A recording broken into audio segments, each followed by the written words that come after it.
Hey everyone, Mike Klingler here with an update on Monday, February 26th. First of all, a message to all of you. I am not personally promoting USI until I meet with an attorney. I'll share with you what I learned to find out where and how exactly I can promote USI. Big emphasis is on where, what states in the United States, if any, what countries. I need to know that before I move forward. Also, we need to see them deliver on something with the previous model before I would encourage anyone promoting the next model. With that said, if you saw my last video, it's on my YouTube account. It's the update from Sunday, February 25th. I ran through what the letter, from my perspective, meant that they put out.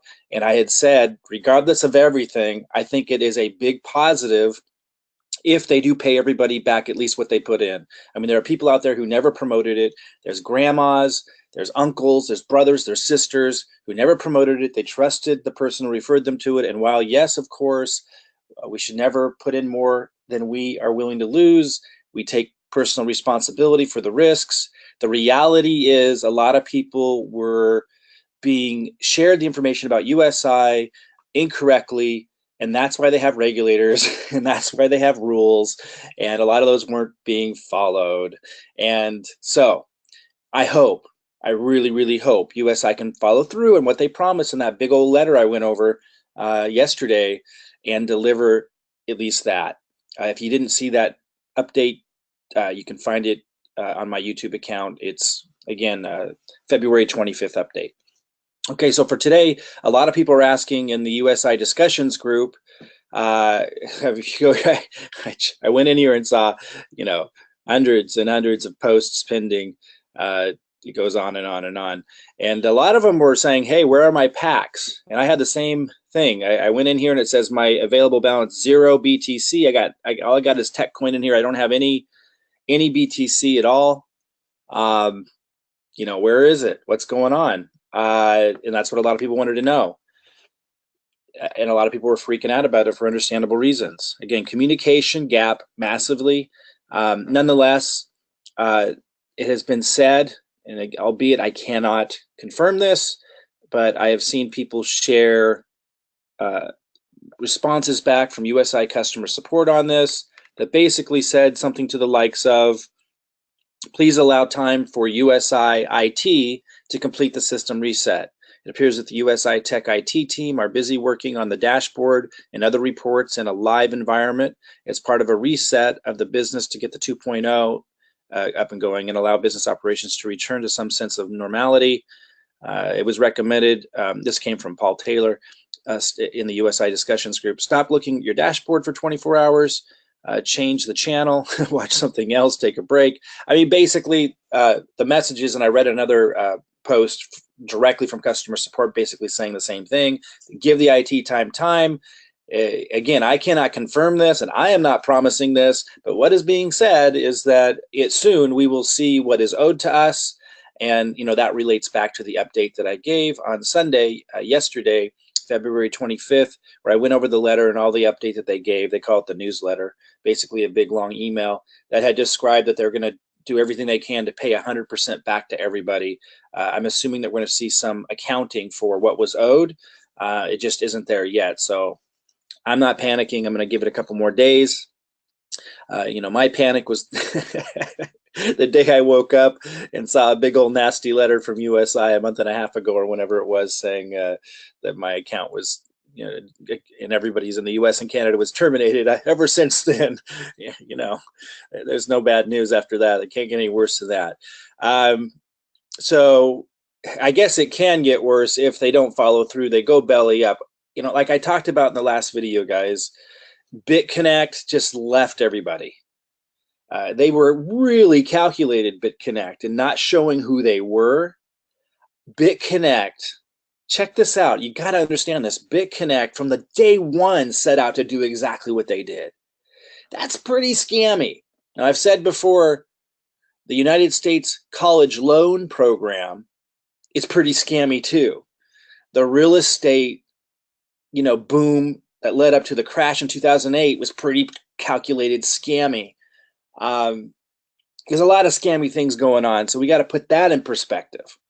But Nonetheless, BitConnect was pretty scammy in the sense that from day one, they didn't show their faces. It was very calculated. They knew where it was leading and they knew where their exit plan was. That's pretty scammy. I mean, USI, they showed their faces from day one. They were out in the public. They were treating it like a real business. They thought they could pull it off smooth, and it didn't work out that way. I would say not scammy. I would say pretty risky and willing to keep doubling up and lay it all on the line. And, you know, regulators have an issue with that too, with models that are that risky and putting our money at risk. That's why there's rules. You know, and these are things that I've just started to figure out and learn about. I'm going to be sharing that stuff with you too as we go forward. I'm looking for opportunities and things that are more solid in terms of not having quicksand underneath us. You know, maybe USI's 2.0 package will be that, albeit we are going to be skeptical, right? Like we need to see a lot first. I need to go talk to attorneys and find out where can I promote, how can I promote. I need to get more clarity, and I will be passing that on to you. If you didn't get my update on USI yesterday, where I went over the big old long letter, you'll find that on my YouTube account. I'll keep you posted. Apparently, we're asked to kind of just take a deep, you know, meditational reflection break from USI for a moment and give them a chance to update what is owed to us. That's not my promise to you. That's what I'm told, and I'm going to give them a couple of days to do that. I'll keep you posted. If you want to join our USI group, you can come on over. I'll put a link under this video. I also put a link to my last update video in case you missed it under this video. But I'm not going to add anybody to the group right now because there's a lot of people that are just really, really emotional. And I understand that, but I can't work with that. Like the whole point of this group isn't to vent and just have it be like, you know, kindergarten expression or crass, you know, paradise. You know, and foul language, like that's fine. Like I don't have any problem with that, but it's not going to be here, not because, you know, I'm king of the mountain or anything. It's because I have a goal with the group, and that's what these groups are for. That's where we're allowed, or at least some of the groups are for. We're allowed to set up Facebook groups to do that. That's our prerogative. It's okay. You don't have to be in the group if you want to be foul-mouthed and crass. You can do that somewhere else. It's okay. And I won't go in there and, you know, cause a ruckus in your group. It's all okay, but I'm not going to allow more people into the group right now because we have 748 pending. You can join, you can ask to join the group, and when things come to normalcy and there's clarity, that might be in a couple of days, and I'm going to let everybody in, and then, you know, I'll have to weed out the foul mouths and so forth. Not because I don't love you, but because I'm aiming with this group to create a constructive environment for us to accomplish something productive, you know, and there's a certain type of communication style that allows that to happen, and another type that doesn't allow it to happen. And so that's the point of that. All right, guys, links below if you want to watch my last update where I went over the letter, or if you want to go ahead and join this group.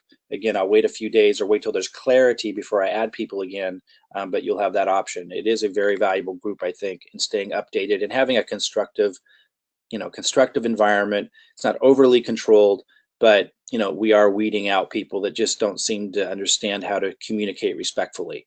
That's all. And that allows a great environment for being productive and being able to figure things out. All right. I'll keep you posted. Talk to you soon.